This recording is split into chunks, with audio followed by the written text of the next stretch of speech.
Las Vegas, a glittery city of rolling dice and roaring nights, but it's also the home of a thriving Jewish community.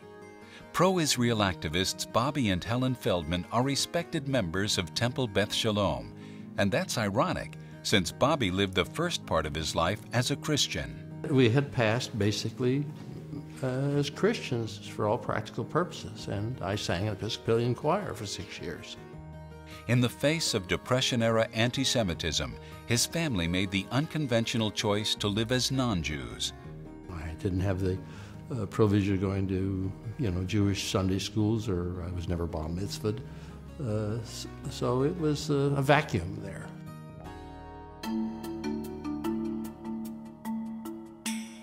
The vacuum began to fill a few years later when Bobby joined the armed forces.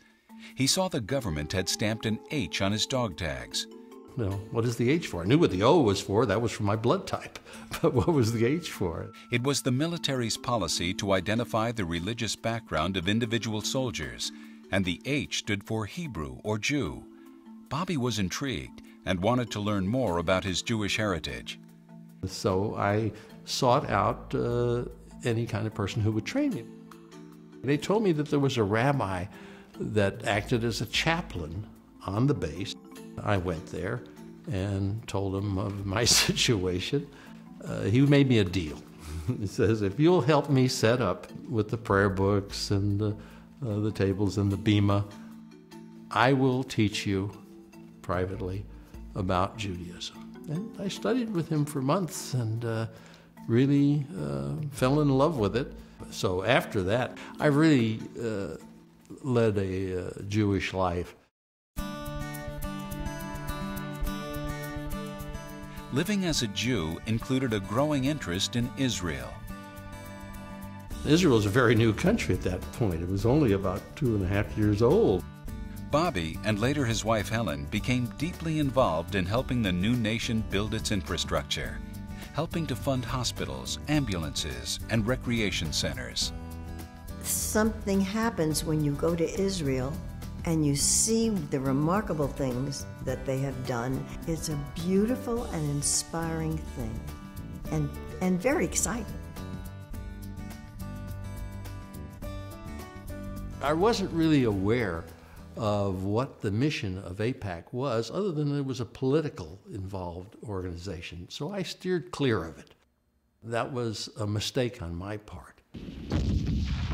I really changed my direction toward AIPAC after the '73 war. I realized that all the work for the hospitals and the schools would come to naught if Israel wasn't protected. I realized that AIPAC made it possible for Israel to survive through its relationship with America. And without that, the future was doubtful. We wanted to ensure the future. It was important that Israel survive this dilemma, the next threat, and continue to grow and build. So we decided that we were going to support the AIPAC Tomorrow campaign, as well as our donations to doing work with AIPAC today.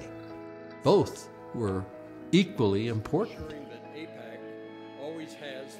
Helen and I decided to include AIPAC as a beneficiary in our life insurance policy. It didn't cost us anything.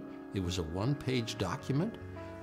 It was really a very easy, convenient, and a beneficial move for us to make to help Israel through AIPAC. It makes us happy to know that we can do something.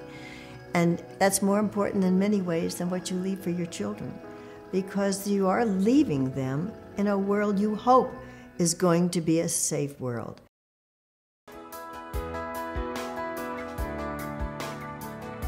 Helen and I both have grown closer to Israel through AIPAC.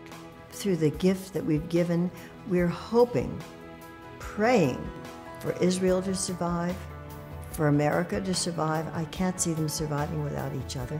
I commit to AIPAC because it is the only way, not just a way, It's the only way to guarantee that the connection between Israel and America is strong and lasts eternally, longer than I'll be around.